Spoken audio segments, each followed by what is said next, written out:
Good morning student. आज हम अपनी ऑनलाइन हिंदी की क्लास में चैप्टर अपना लेंगे विशेषण। विशेषण का पार्ट आपने पहले भी पढ़ा है। विशेषण विशेषण क्या होता है? सबसे पहले तो हमने इसकी परिभाषा पढ़ी थी।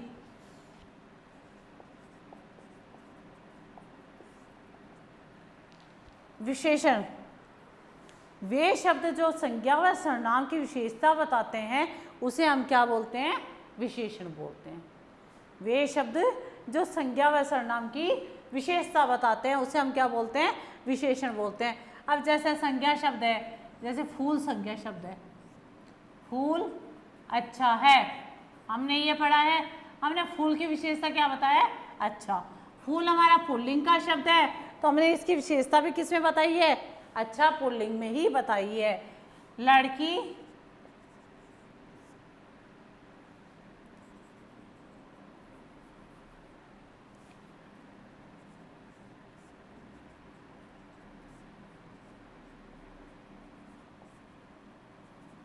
लड़की की लाल फ्रॉक है। यहाँ पे हमने इसकी क्या विशेषता बताई है? हमने फ्रॉक की विशेषता बताई है कि वह कैसे रंग की है? लाल रंग की है। अब हमने जैसे इसमें पढ़ा था विशेषण में, विशेषण के पार्ट्स पढ़े थे हमने। विशेषण के 4 पार्ट्स पढ़े थे। सबसे पहला हमारा गुणवाचक, सेकंड हमारा संख्यावाचक, थर्ड हमारा क्या था? परिमाणवाचक, और फोर्थ हमारा सार्वनामिक या संकेतवाचक विशेषण था। सबसे पहले हमारा क्या था? गुणवाचक था। गुणवाचक में हमने क्या पढ़ा था? जिसमें गुण, दोष, रंग, आकार, अवस्था आदि का बोध होता है। संख्यावाचक में वे वस्तुएं जिनको हम काउंट कर सकते हैं वो हमारी किस में आती है? सारी संख्या में आती है। जैसे लड़का है, कमरा है, पुस्तक है, जिनको हम काउंट कर सकते हैं वो सारी हमारी किस में आती है? संख्यावाचक में आती है। फिर हमने थर्ड पढ़ा था परिमाणवाचक। परिमाणवाचक में क्या होता है? जिन वस्तुओं को हम काउंटिंग नहीं कर सकते, नाप और तोल सकते हैं, वो सारी हमारी किस में आती है? परिमाणवाचक संख्यावाचक में, परिमाणवाचक विशेषण में। और फोर्थ हमने पढ़ा था सार्वनामिक विशेषण। सार्वनामिक विशेषण को हम संकेतवाचक भी बोलते हैं।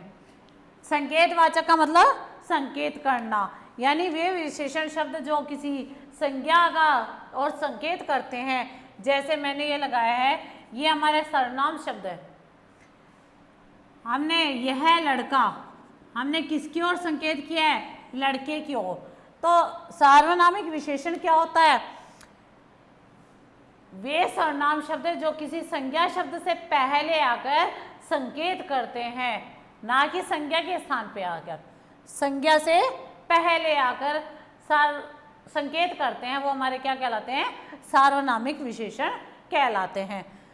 ये हमारे 4 पार्ट्स हमने पढ़े थे। उसके बाद हमारी आती है विशेषण की अवस्थाएं।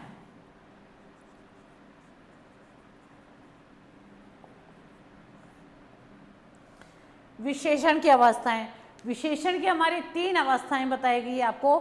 सबसे पहली आपकी बताई गई है मूलावस्था, सेकेंड आपकी उत्तरावस्था, और थर्ड आपकी उत्तमावस्था।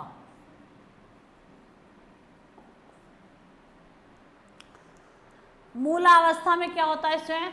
मूलावस्था में हम उसकी किसी भी वस्तु की मूल अवस्था बताते हैं, ना कि उसको कंपेयर करते हैं। ये 3 अवस्थाएं, जैसे आप इंग्लिश में भी पढ़ते हो, डिग्रीज पढ़ते हो, सुपरलेटिव डिग्रीज है, अदर है, जैसे, तो उसमें आप वैसे ही है मूलावस्था में इसकी मूल अवस्था बताई जाती है। जैसे कठिन है, जैसे ये कार्य बहुत कठिन है, उसकी अवस्था बताई गई है, ये उसकी मूलावस्था है। उसी में उत्तरावस्था क्या होती है? उत्तरावस्था में हम 2 वस्तुओं के बीच में तुलना करते हैं। 2 वस्तुओं के बीच में तुलना की जाती है, 2 व्यक्तियों के बीच में तुलना की जाती है, तो वो हमारी उत्तरावस्था आ जाती है। और उत्तमा अवस्था क्या होती है? इसमें हम तुलना न करके क्या होता है? ये सबसे अधिक बताई जाती है, यानी सब में बेस्ट है, तो वो हमारा क्या हो जाता है? कठिनतम बन जाता है। ये हमारी 3 अवस्थाएं बताई गई है। मूलावस्था में हमारा कठिन बताया गया है। सेकंड हमारी क्या होता है, कठिनतर बन जाता है। और उत्तमा अवस्था हमारी क्या हो जाती है, कठिनतम बन जाती है। तो मूलावस्था में हम किसी की तुलना नहीं करते, बल्कि उसकी मूल अवस्था को बताया जाता है।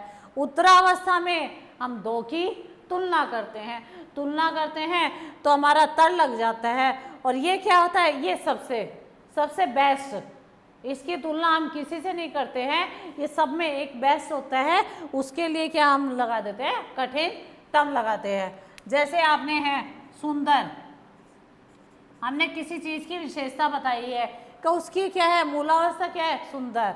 उसकी उत्तरावस्था ये सुंदरतम बन जाता है। हमने यहाँ पे इससे कंपेयर किया है, जैसे यह लड़की इससे सुंदरतम है, यानी इससे अच्छी है, और यह लड़की सबसे सुंदर है, तो उसके लिए हम क्या लगाते हैं, सुंदरतम बन जाता है। ये हमारी तीनों अवस्थाएं बताई जाती है। जैसे श्रेष्ठ, श्रेष्ठतर, श्रेष्ठतम, न्यून, न्यूनतर और न्यूनतम, ये तीनों अवस्थाएं आती है। तो तीनों अवस्थाएं होती है मूल अवस्था, फिर दूसरी है हम किसी से कंपेयर करते हैं, दो चीज़ों के बीच में कंपेयर करते हैं, और थर्ड है वो सबसे बेस्ट कहलाती है। उसके बाद हमने जैसे इसमें पढ़ा था प्रविशेषण। प्रविशेषण भी क्या होता है, वे सर्वनाम शब्द जो विशेषण की विशेषता बताते हैं वो हमारे क्या कहलाते हैं, प्रविशेषण कहलाते हैं। यानी विशेषण की भी विशेषता बताने वाले शब्दों को हम क्या बोलते हैं, प्रविशेषण बोलते हैं। प्रविशेषण में है, जैसे है यह फूल बहुत सुंदर है।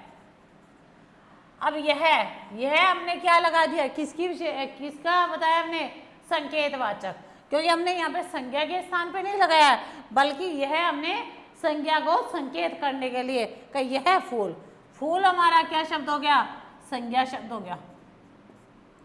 सुंदर क्या है, उसकी विशेषता,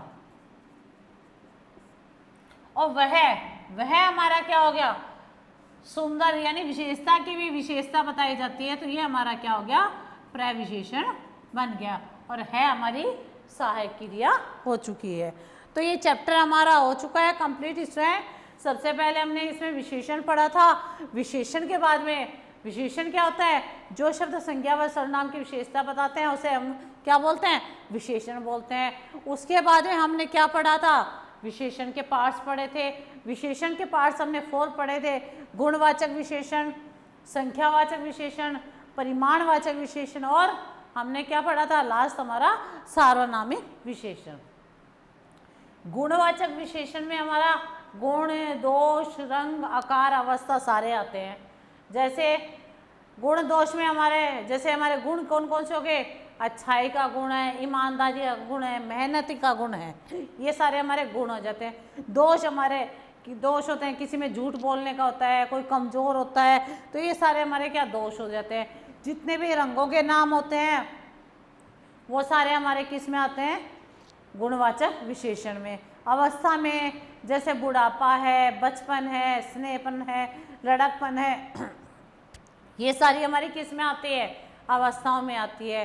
तो ये सारे, और फिर आकार हो जाता है, जैसे कोई मोटा है, कोई पतला है, कोई विशाल है, कोई ऊंचा है, ये सारे आकार आ जाते हैं, वो हमारे सारे गुणवाचक विशेषण में आते हैं। संख्यावाचक में आ जाते हैं, जिन वस्तुओं को हम काउंट कर सकते हैं वो हमारी किस में आती है, सारी संख्यावाचक में आती है। परिमाणवाचक में जिन चीज़ों को हम काउंट नहीं कर सकते, नाप और तोल सकते हैं, वो हमारी किस में आती है, परिमाणवाचक में आती है।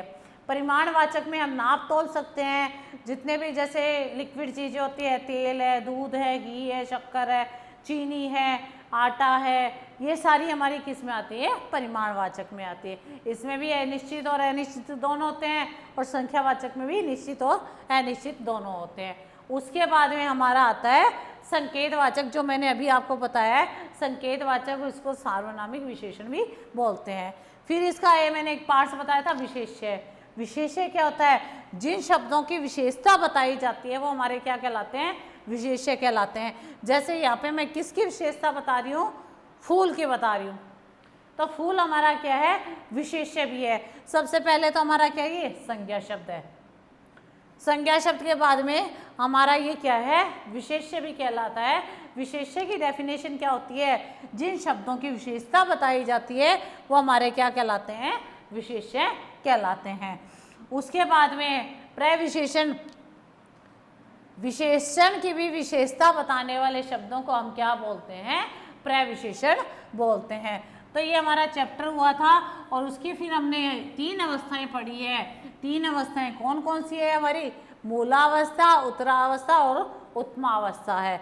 मूलावस्था में हम किसी भी चीज़ है, कोई भी वस्तु है, कोई भी व्यक्ति है, उसकी मूल अवस्था बताते हैं। उत्तरावस्था है जिसमें 2 चीज़ों में कंपेयर होता है, जैसे यह लड़की इससे सुंदर है, यह लड़की इससे होशियार है।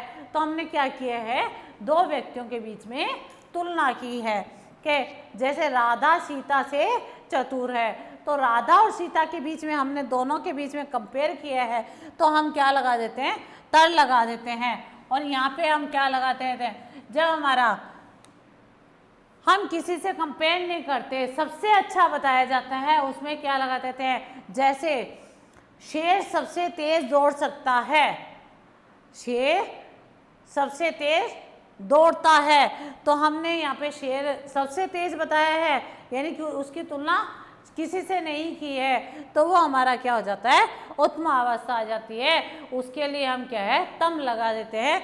ऐसे ही हमारी तीनों अवस्थाएं बनती रहती हैं। तो आई थिंक ये चैप्टर आपको सबको क्लियर हो चुका होगा। तो हमने विशेषण का चैप्टर पढ़ा है और विशेषण के चैप्टर को ध्यान से पढ़ना। Thank you.